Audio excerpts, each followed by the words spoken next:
Hey everybody. You ever have one of those times where something completely unrelated to the field makes you think about things that you need in some other area? In this case, I ended up with a pipe that had a pinhole in it. It's a copper pipe. And, honestly, I never would have thought about that, but apparently it's fairly common. And fixing it is fairly straightforward. Temp fixing it anyway, until a plumber can come in or I can take the time to actually cut the pipe and fix it.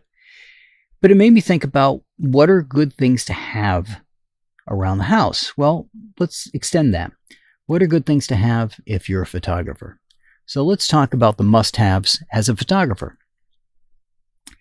If you're going to be doing a lot of event shooting, right, you're going to want to have a tripod and a monopod. Now, why both? Well, tripods are great if you're doing a portrait. For example, let's say you're doing a wedding, right?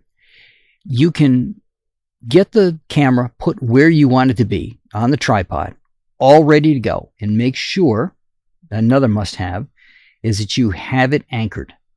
Now, that may mean that you have sandbags that you've put on the tripod and you're hanging on the tripod to make sure that the tripod doesn't move, because you don't want it to fall down with your thousands of dollars worth of camera on the top of it. You don't want somebody to bump into it and have it fall down. So you want it to be in a secure area if you don't have an assistant and you've got sandbags or something else holding it in place. Now, a lot of tripods have a hook on the bottom for that specific purpose, to put something in place there to help balance out the weight.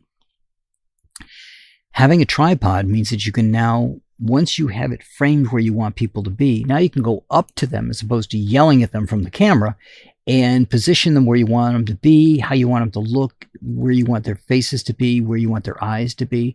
You can do it from the camera, right? There's nothing wrong with that. But by having a tripod in place, it allows you to keep resetting the scene without you having to come up with the camera, talk to them, move back, and keep going back and forth. And if it's a noisy venue or something that you're at, or you're outside, it may be more difficult to communicate with people. Get up close and talk to them. So why a monopod? Well, if you're shooting events and you're shooting them on the fly and you're going to be doing a lot of it, remember you're going to bring that camera up and down and up and down. Now, cameras are much, much lighter than they used to be, except for the lens, of course, depending on the type of glass you're using and the magnification that you got on there, it can make it more susceptible to vibration, right? You know this if you use a cell phone camera, right? Put it on 10 times and just breathe and see how much that throws your image off. A monopod lets you quickly and easily set it from one place to the other. It's almost like a walking stick. You can disconnect it from the camera every time you get done. A lot of them have quick release tops to it. You just pop it off and use it as a walking stick till you get to the next spot, pop it right back on there. So you're not walking around with the camera on top of the pod the entire time. Or you can collapse it down, stick it into your strap on your backpack, and walk on to the next spot. But that allows you to get a little bit more, make things a little bit easier on you when you've got to hold the camera up for quite a while. Also, let's go back to the tripods for again. Now, what's the main difference between a monopod and a tripod? You have to hold the monopod, right? Now, some of them have a little flip down on the bottom. I don't trust it. That you can put your foot on and supposedly it's going to hold it in place. Again, don't trust it. If I'm using a monopod, my hand's on the monopod. But the entire point of using a tripod is to not have any vibration whatsoever. So you need to have a remote. Some way to remotely trigger the camera, which also means that you could then put the tripod up, have it anchored into place, start talking to the people, move their eye line, like make them look at you and take pictures of them looking at different things, or say, okay, now everybody look at the bride, click, right? You've got it in your hand. You're out of the shot, but you can just keep going through and getting them to do things. And as you do so, you click it. Most of the remotes that you're going to have today are wireless. There are some wired remotes. Used to have a camera that had one. It was absolutely fantastic for taking outdoor shots of the sky because I could just put that in place. It had a little screw-in holder. So I could push the shutter down, screw that in, leave it there, walk away in the dark, obviously, and then come back and unscrew that to let the shutter close. And I could get some beautiful night sky photographs using that method because the stars would move.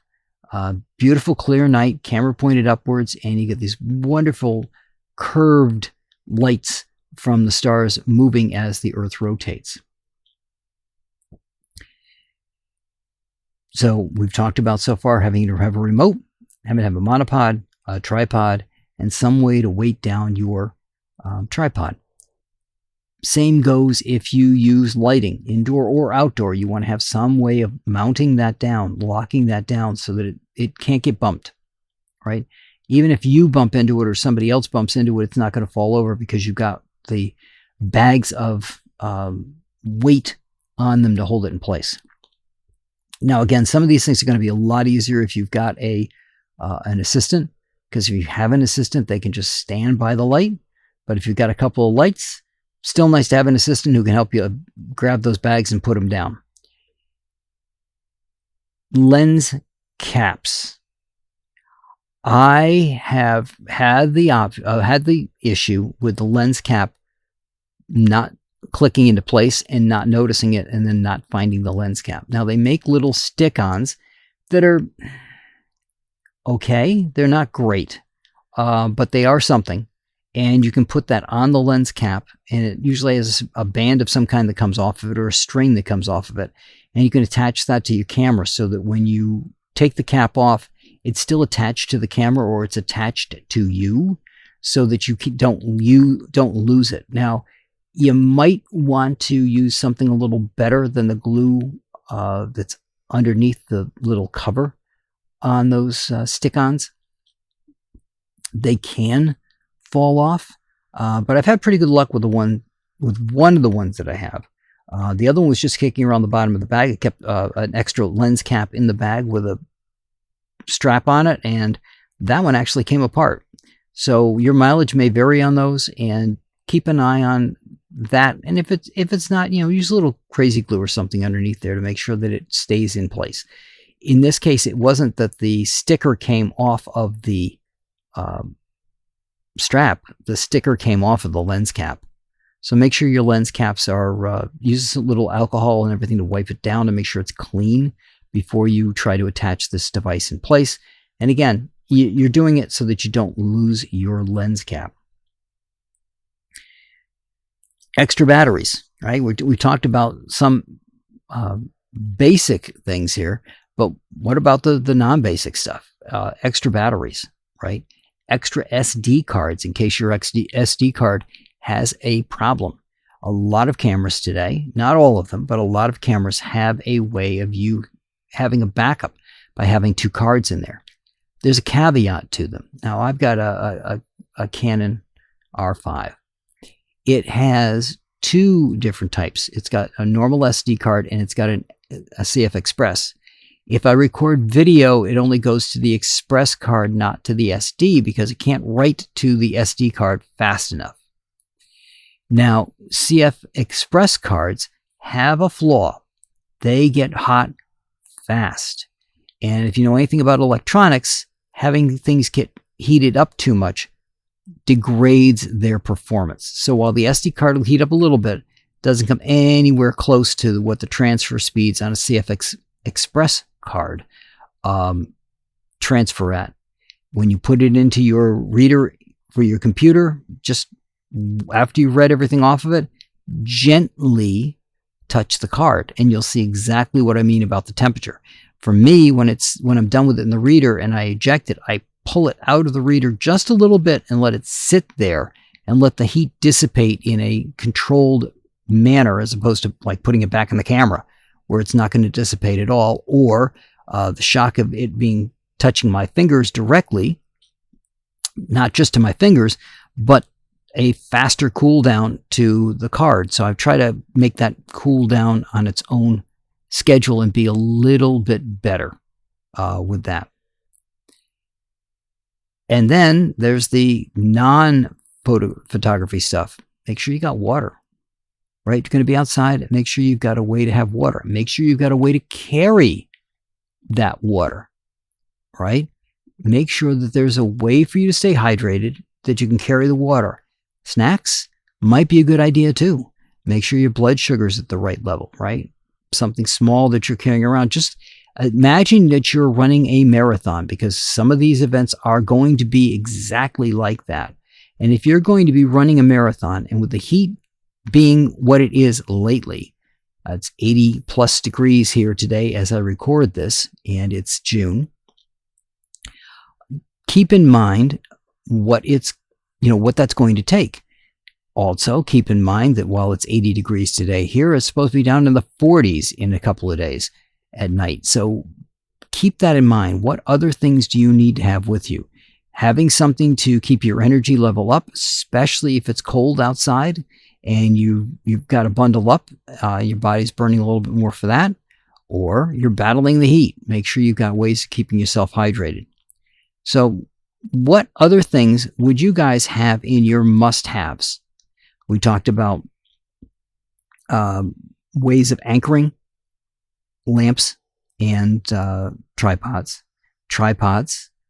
remotes to trigger the camera, monopods to help you carry the stuff, having some water, having some food with you. What other things could you think of?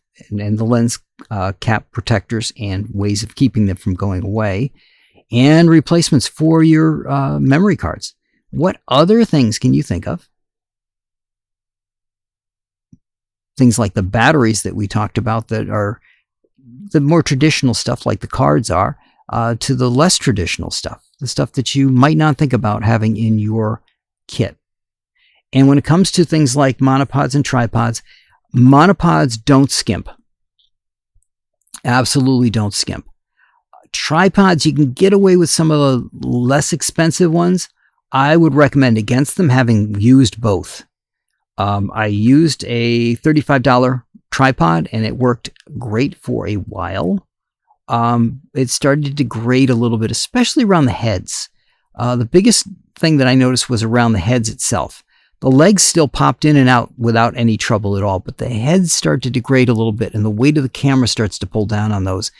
And depending on what you're using for lenses, you want to have a good hold on that thing. The last thing you want to do is be up working with your subject and using the remote and not notice that the lens has started to sag. So that perfectly framed picture that you had is now aimed more at their feet. So keep that in mind as well. So there's certain things you can get away with, certain things you can't. And that includes things like the bags that you use to hold sand to help hold things in place. If you're going to go inexpensive on a bag like that, make sure that you're double bagging things. The reason I say that is the last thing you want to be is at somebody's venue and your bag bursts. And now, not only do you have to take your photographs, but you now have to clean up the space. And that's going to cut into the time of you taking photographs if you don't have an assistant, because you're going to be cleaning up that space, unless they're nice enough to do it for you, and you've lost a bag. But keep that in mind. What other things could you have that would be must-haves? What could you absolutely not be able to do without?